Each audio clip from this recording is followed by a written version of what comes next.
ಸುಖವಾಗಿರಿ ದೇಶದ ಜನರೇ, ಸುಖವಾಗಿರಿ ನಾಡಿನ ಜನರೇ ಎಂದು ಹೇಳುತ್ತ ಕಣ್ಮುಚ್ಚಿದರು, ಎಂದು ಹೇಳುತ್ತ ಕಣ್ಮುಚ್ಚಿದರು. ದಿನಾಂಕ 14ರಂದು ನಮ್ಮ ಭಾರತ ದೇಶದ 42 ಯೋಧರನ್ನು ಏನು ಪಾಕಿಸ್ತಾನದ ಉಗ್ರಗಾಮಿಗಳು ಹತ್ಯೆಯನ್ನು ಮಾಡಿರ್ತಾರೆ. ಆ 42 ಜನ ಕುಟುಂಬಗಳಿಗೆ ಶಾಂತಿಯನ್ನು ಭಗವಂತ ಕೊಡಲಿ ಅಂತ ಹೇಳ್ತಾ, ಮತ್ತು ಆ ಯೋಧರ ಆತ್ಮಕ್ಕೆ ಶಾಂತಿಯನ್ನು ಕೊಡಲಿ ಅಂತೇಳಿ ನಾವು ಭಾರತ ದೇಶದ ಎಲ್ಲ ಪ್ರಜೆಗಳು ಒಂದು ಶಾಂತಿಯನ್ನು ಕೋರಬೇಕಾಗ್ತದೆ. ಜೊತೆಗೆ ಇವತ್ತು ಏನು ಈ ಉಗ್ರಗಾಮಿ ಅಂತಕ್ಕಂಥದ್ದು ಇಡೀ ಪ್ರಪಂಚದಲ್ಲೇ ನಾಶ ಆಗಬೇಕಾಗ್ತದೆ. ಯಾಕಂತ ಹೇಳಿದ್ರೆ ಇವತ್ತು ನಮ್ಮ ಭಾರತ ದೇಶ ಶಾಂತಿಯ ಒಂದು ದೇಶವಾಗಿದ್ದರೂ ಸಹ ನಾವು ಭಾಳಷ್ಟು ಸಾವಿರಾರು ವರ್ಷಗಳಿಂದಲೂ ಸಹ ನಮ್ಮ ಮೇಲೆ ಎಷ್ಟೇ ಯುದ್ಧಗಳು ಅತಿಕ್ರಮಣ ಆಗಿದ್ದರೂ ಸಹ ಅದಕ್ಕೆ ಪ್ರತೀಕಾರವಾಗಿ ನಮ್ಮ ಭಾರತ ದೇಶ ತಕ್ಕ ಉತ್ತರವನ್ನು ಕೊಟ್ಟಿದೆ.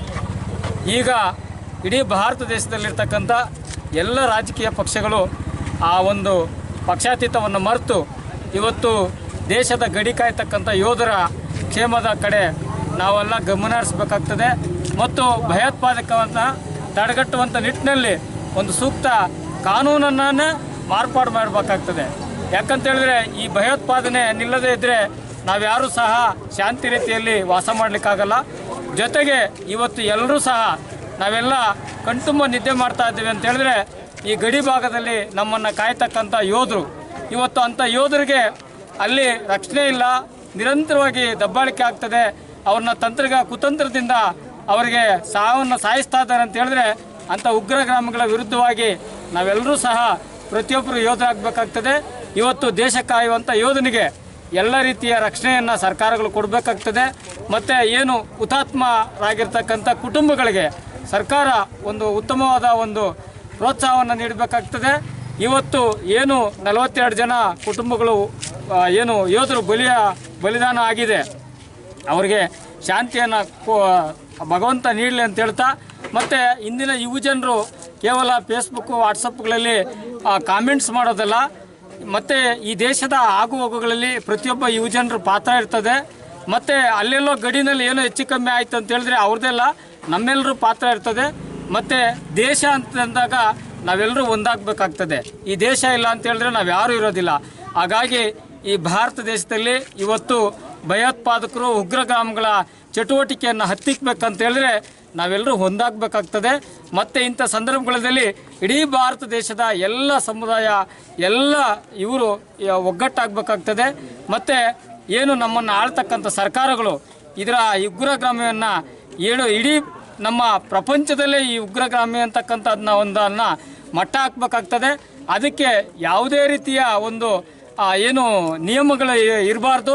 ಯಾರೇ ಉಗ್ರಗಾಮಿ ಯಾವುದೇ ದೇಶದಲ್ಲಿ ಚಟುವಟಿಕೆಗಳು ನಡೆದ್ರೆ ಅದನ್ನು ಮಟ್ಟ ಮಾಡ್ತಕ್ಕಂಥ ಒಂದು ಪ್ರಕ್ರಿಯೆಗಳನ್ನು ಸರ್ಕಾರಗಳು ಮಾಡಬೇಕು ಅಂತ ಹೇಳ್ತಾ, ಮತ್ತೆ ಇಂಥ ಒಂದು ಚಟುವಟಿಕೆಗಳು ನಡೀಬಾರ್ದು ಅಂತೇಳಿ ನಾನು ಮನವಿಯನ್ನು ಮಾಡ್ಕೊಳ್ತಾ, ಅಂಥ ಏನು ಬಲಿದಾನವಾದಂಥ ಹುತಾತ್ಮರಿಗೆ ನಾವು ಈ ಸಂದರ್ಭದಲ್ಲಿ ಅವರಿಗೆ ಶಾಂತಿಯನ್ನು ಕೋರ್ತಾ, ಈ ಸಂದರ್ಭದಲ್ಲಿ ಎಲ್ಲರೂ ಸಹ ನಾಡಿನ ಉದ್ದಗಲಕ್ಕೂ ಸಹ ಇವತ್ತು ಒಂದು ಕ್ರಾಂತಿಯ ರೂಪದಲ್ಲಿ ಇವತ್ತು ಒಂದು ಸಾಗ್ತಾ ಇದೆ. ಪ್ರತಿಯೊಬ್ಬರೂ ಸಹ ದೇಶದ ವಿಚಾರದಲ್ಲಿ ದೇಶಕ್ಕೆ ತೊಂದರೆ ಆದಾಗ ಪ್ರತಿಯೊಬ್ಬರು ಕೈ ಜೋಡಿಸ್ಬೇಕು ಅಂತೇಳಿ ನಾನಾದರೂ ಮನೆಯನ್ನು ಮಾಡ್ಕೊಳ್ತೀನಿ. ಫೆಬ್ರವರಿ 2019ರಂದು ಏನು ಪುಲ್ವಾಮಾದಲ್ಲಿ ಏನಾಯಿತು, ನಮ್ಮ ಯೋಧರಿಗೆ ಅಟ್ಯಾಕ್ ಆಗಿ ಸುಮಾರು 44 ಜನ ಸತ್ತಿದ್ದಾರೆ. ನಿಜವಾಗ್ಲೂ ಇದು ದುರ್ದೈವದ ಸಂಗತಿ.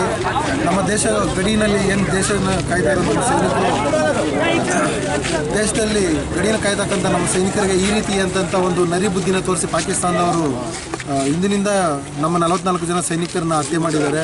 ಇದಕ್ಕೆ ಪ್ರತೀಕಾರವಾಗಿ ನಮ್ಮ ಸರ್ಕಾರಗಳು ಸಹ ಎಲ್ಲ ಪ್ರತಿಪಕ್ಷಗಳು ಸರ್ಕಾರ ಒಟ್ಟಾಗಿ ಸೇರಿ ಅವ್ರ ಮೇಲೆ ಪ್ರತೀಕಾರನ ತೀರಿಸ್ಕೋಬೇಕು. ಅದ್ರ ಜೊತೆಯಲ್ಲಿ ನಾವು ಸಹ ನಮ್ಮ ಮಾನಸಿಕವಾಗಿ ನಮ್ಮ ಸೈನಿಕರಿಗೆ ಆತ್ಮಸ್ಥೈರ್ಯವನ್ನು ತುಂಬುವಂಥ ಕೆಲಸ ಇವತ್ತು ಎಲ್ಲ ನಮ್ಮ ಸಾರ್ವಜನಿಕರು, ನಮ್ಮ ಬಳಗನಹಳ್ಳಿ ಎಲ್ಲ ಗ್ರಾಮಸ್ಥರು, ನನ್ನ ಸ್ನೇಹಿತರು ಸೇರಿ ಈ ಕ್ಯಾಂಡಲ್ಗಳನ್ನ ಹಚ್ಚೋದ್ರ ಮೂಲಕ ಅವರಿಗೆ ಆತ್ಮಸ್ಥೈರ್ಯವನ್ನು ತುಂಬೋದ್ರ ಮೂಲಕ ಹಾಗೂ ಮೃತಪಟ್ಟಿರೋರಿಗೆ ಶಾಂತಿಯನ್ನು ಕೋರೋದ್ರ ಮೂಲಕ ಈ ಕಾರ್ಯಕ್ರಮ ಹಮ್ಮಿಕೊಂಡಿದ್ವಿ. ಇದು ಎಲ್ಲ ಪ್ರತಿಯೊಬ್ಬ ನಮ್ಮ ಗೆಳೆಯರು ಬಂದು ಈ ಕಾರ್ಯಕ್ರಮದಲ್ಲಿ ಭಾಗವಹಿಸಿ ಯಶಸ್ವಿಯಾಗಿ ಮಾಡಿಕೊಟ್ಟಿದ್ದಾರೆ. ಅದು ಹೀಗೆ ಮುಂದುವರಿಬಾರ್ದು. ಏನೋ ನಮ್ಮ ದೇಶದಲ್ಲಿ ನಡೆಯತಕ್ಕಂಥ ಉಗ್ರರ ಉಪಟಳ ಮುಂದುವರಿಬಾರ್ದು. ಇದನ್ನು ಈ ತಕ್ಷಣಕ್ಕೆ ನಿಲ್ಲಿಸಬೇಕು ಅಂತ ನಾವು ಈ ಮೂಲಕ ನಮ್ಮ ಸರ್ಕಾರಿಗಳನ್ನ, ಪ್ರಧಾನಮಂತ್ರಿಗಳನ್ನ ಕೇಳ್ಕೊಳ್ತೀವಿ. ಆದಷ್ಟು ಬೇಗ ಅವರಿಗೆ ತಕ್ಕ ಪಾಠವನ್ನು ಕಲಿಸ್ಬೇಕು ಅಂತ ಸಹ ಈ ಸಮಯದಲ್ಲಿ ಕೇಳ್ಕೊಳ್ತೀವಿ. ಗ್ರಾಮಸ್ಥರು ಎಲ್ಲ ಬಂದು ಸೇರಿ ನಮ್ಮ ಯೋಧರಿಗೆ ಒಂದು ಭಾವಪೂರ್ವ ಶ್ರದ್ಧಾಂಜಲಿಯನ್ನು ನಮಿಸ್ತಾ ಇದ್ವಿ. ನಮ್ಮ ಬಳಗದಲ್ಲಿ ಎಲ್ಲ ಯುವಕರು ಬಂದು ಇಲ್ಲಿ ಸೇರೋದು ತುಂಬ ಖುಷಿಯಾದಂಥ ವಿಷಯ. ಯಾಕಂದರೆ ನಮ್ಮ ಈ ಭಾರತೀಯ ಯೋಧರು ಎಷ್ಟು ಶ್ರಮಪಟ್ಟು ಪಾಪ ಅವರ ಜೀವನ ಸಾಗಿಸ್ತಾ ಇದ್ದಾರೆ. ಆದರೆ ಅವ್ರು ಇಲ್ಲದೇ ಇರೋಣ ನಾವಿಲ್ಲ. ಯಾಕೆಂದರೆ ನಾವು ನೆಮ್ಮದಿಯಾಗಿ ನಿದ್ದೆ ಮಾಡ್ತಾಯಿದ್ದೀವಿ ಅಂತಂದರೆ ಅದಕ್ಕೆ ಕಾರಣವೇ ನಮ್ಮ ಯೋಧರು. ಈ ಒಂದು ಯೋಧರನ್ನ ತುಂಬ ಹೀನಾಯವಾಗಿ ಈ ಪಾಕಿಸ್ತಾನ ಉಗ್ರರು ಏನು ಈ ಬಾಂಬನ್ನು ಇಟ್ಟು ಅವ್ರನ್ನ ಕೊಲ್ಲಿದ್ದಾರೆ. ದಯವಿಟ್ಟು ಅವರಿಗೆ ಧಿಕ್ಕಾರವನ್ನು ಹೇಳ್ತಾ ಮಗದೊಮ್ಮೆ ನಮ್ಮ ವೀರ ಯೋಧರಿಗೆ, ಗುರೂರವರಿಗೆ ತುಂಬ ಹೃದಯದ ಶ್ರದ್ಧಾಂಜಲಿಯನ್ನು ನಮಿಸ್ತೇವೆ. 2019 ಗುರುವಾರದಂದು ನಮ್ಮ ಭಾರತೀಯ ಸೈನ್ಯದ ಮೇಲೆ ಪಾಕಿಸ್ತಾನ ಉಗ್ರರು ಅತಿಕ್ರಮಣವಾಗಿ ಬಾಂಬ್ ದಾಳಿಯನ್ನು ಮಾಡಿದ್ದಾರೆ. ಅದರಿಂದ 44 ಯೋಧರನ್ನು ಸತ್ತಿದ್ದಾರೆ. ಅವ್ರಿಗೆ ನಮ್ಮ ಬಳಗರಳ್ಳಿ ಗ್ರಾಮಸ್ಥರಿಂದ ಆತ್ಮಕ್ಕೆ ಶಾಂತಿ ಸಿಗಲಿ ಹಾಗೂ ಅವರ ಕುಟುಂಬಕ್ಕೆ ನೆಮ್ಮದಿಯಾಗಿ ದೇವರು ಸುಖ ನೆಮ್ಮದಿಯನ್ನು ನೀಡಲೆಂದು ಭಗವಂತನ ಬಗ್ಗೆ ಕೇಳ್ಕೊಂತೀವಿ.